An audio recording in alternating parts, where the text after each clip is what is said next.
नमस्कार,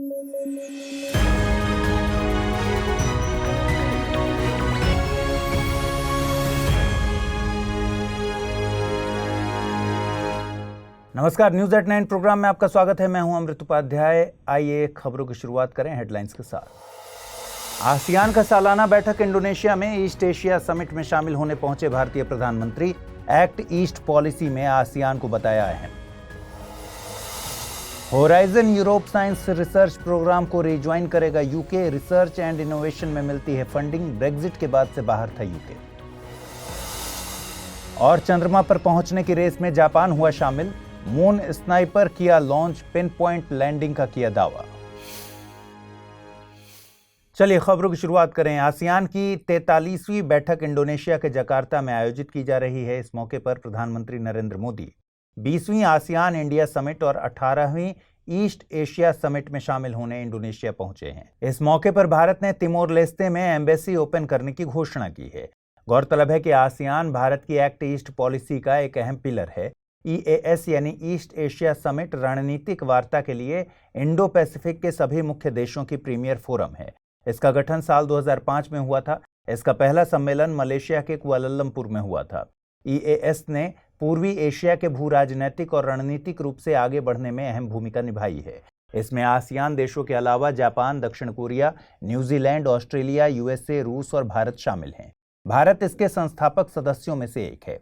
वहीं USA और रूस साल 2011 में आयोजित हुई 6वीं ईस्ट एशिया समिट से शामिल हुए थे। EAS में प्राथमिक तौर पर सहयोग के लिए 6 क्षेत्रों की पहचान की गई है।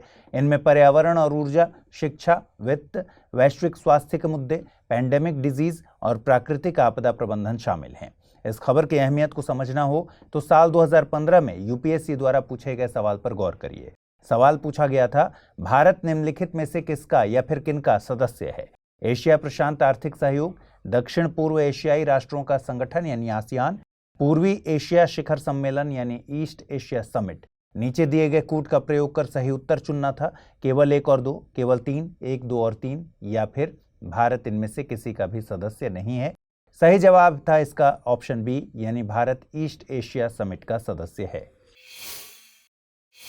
INC यानी इंटर गवर्नमेंटल नेगोशिएटिंग कमेटी ने एक जीरो ड्राफ्ट जारी किया है। दरअसल INC को एक international legally binding instrument on plastic pollution तैयार करना है। ये ड्राफ्ट नैरोबी में नवंबर 2023 में आयोजित होने वाले तीसरे सेशन से पहले जारी किया गया है। दरअसल वैश्विक स्तर पर 175 देशों के बीच साल 2024 तक प्लास्टिक पॉल्यूशन पर एक लीगली बाइंडिंग एग्रीमेंट को लेकर सहमति बनी है। ड्राफ्ट को 4 हिस्सों में तैयार किया गया है। पहले हिस्से में एक इंस्ट्रूमेंट के लक्ष्यों को रखा गया है। दूसरे हिस्से में प्लास्टिक प्रदूषण से निपटने के लिए प्लास्टिक के लाइफ साइकिल पर चर्चा की गई है। तीसरे हिस्से में प्लास्टिक के सतत उत्पादन और खपत की बात की गई है। वहीं चौथा हिस्सा इस इंस्ट्रूमेंट के लागू करने के प्रावधानों की बात करता है। ड्राफ्ट में साफ किया गया है कि प्लास्टिक पॉल्यूशन की मुख्य जड़ मटेरियल का लाइफ साइकिल है। UNEP यानी यूनाइटेड नेशंस एनवायरनमेंट प्रोग्राम के मुताबिक हर दिन तकरीबन 2000 ट्रक प्लास्टिक दुनिया के महासागरों, नदियों और झीलों में डंप किया जाता है। हर साल तकरीबन 19 से 23 मिलियन टन प्लास्टिक अपशिष्ट जलीय पारितंत्र में पहुंचता है। बीते दिनों स्विट्जरलैंड स्थित एक रिसर्च कंसल्टेंसी अर्थ एक्शन ने प्लास्टिक पॉल्यूशन पर एक रिपोर्ट जारी की थी, जिसके मुताबिक भारत उन 12 देशों में शामिल है जो दुनिया के 52% प्लास्टिक अपशिष्ट के कुप्रबंधन के लिए जिम्मेदार हैं। प्लास्टिक पॉल्यूशन की चुनौती से निपटने के लिए भारत ने 1 जुलाई 2022 से सिंगल यूज प्लास्टिक आइटम्स पर प्रतिबंध लगाया है। चलिए आगे बढ़ें, उससे पहले जरूरी सूचना ये कि स्टडी IQIS हिंदी की टीम ने P2I यानी प्रीलिम्स टू इंटरव्यू बैच शुरू किया है। नए बैच की शुरुआत 11 सितंबर 2023 से सुबह 8 बजे हो रही है। ये बैच इंग्लिश, हिंदी और इंग्लिश तीनों ही भाषाओं में एक ही समय पर शुरू किया जा रहा है। कोर्स की सबसे बड़ी खासियत है प्रीलिम्स क्लियर करने वाले स्टूडेंट्स के लिए स्टडी IQ की तरफ से निःशुल्क आवासीय सुविधा उपलब्ध कराना। इस दौरान आपके मेंस की पूरी तैयारी कराई जाएगी। साथ ही इंटरव्यू में डेफ का 1-to-1 एनालिसिस किया जाएगा। इस कोर्स में डिस्काउंट हासिल करने के लिए आपको अमृत लाइव कोड यूज करना होगा। कोर्स आपको केवल 29,999 रुपये में इससे हासिल हो सकेगा। कोर्स के संबंध में और ज्यादा जानकारी के लिए आपको डिस्क्रिप्शन बॉक्स में दिए गए लिंक पर क्लिक करना होगा। UK Horizon Europe science research programme को एक बार फिर से ज्वाइन करेगा। ये फैसला प्रधानमंत्री ऋषि सुनक और यूरोपियन यूनियन के बीच हुई डील के बाद किया गया है। ब्रेग्जिट के बाद से ही यूके इस प्रोग्राम का हिस्सा नहीं रहा था, बाहर चला गया था। होराइजन यूरोप यूरोपियन यूनियन का रिसर्च एंड इनोवेशन के लिए एक फंडिंग प्रोग्राम है। इसका बजट 95.5 बिलियन यूरो है। इसके जरिए जलवायु परिवर्तन से निपटना और यूरोप को सतत विकास लक्ष्यों को हासिल करने में मदद मिलती है। इस प्रोग्राम में ईयू की विधिक संस्थाएं और संबंधित देश शामिल हो सकते हैं। यूके द्वारा इस कार्यक्रम को रिज्वाइन करने से यूके की कंपनीज और रिसर्च इंस्टीट्यूट्स को नई तकनीक में शोध करने के लिए फंडिंग हासिल हो सकेगी। आपको बता दें कि जब ग्रेट ब्रिटेन में उत्तरी आयरलैंड जुड़ जाता है तो इसे यूनाइटेड किंगडम कहते हैं। वहीं ग्रेट ब्रिटेन स्कॉटलैंड, इंग्लैंड और वेल्स से मिलकर बना है।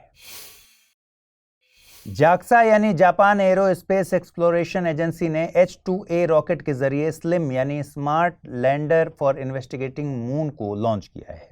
इस मिशन को जापान ने मून स्नाइपर नाम दिया है। गौरतलब है कि भारत हाल ही में चंद्रमा के ऊपर स्पेसक्राफ्ट लैंड कराने वाला चौथा देश बना है। इससे पहले ये रिकॉर्ड USA, रूस और चीन के नाम दर्ज था। अगर जापान का ये मिशन सक्सेसफुली लैंड करता है तो जापान चंद्रमा पर पहुंचने वाला 5वां देश बन जाएगा। भारत चंद्रमा के दक्षिणी ध्रुव पर पहुंचने वाला पहला देश बना है। भारत का मिशन अपनी कम लागत के चलते भी चर्चा में रहा। जापान का मून स्नाइपर एक मामले में बहुत खास है।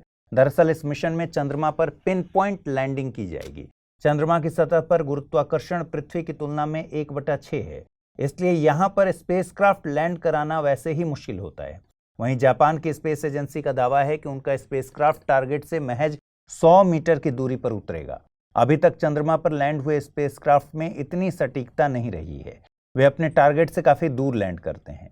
यदि जापान मून स्नाइपर की पिन पॉइंट लैंडिंग कराने में सफल रहता है तो जापान ऐसा करने वाला पहला देश बन जाएगा।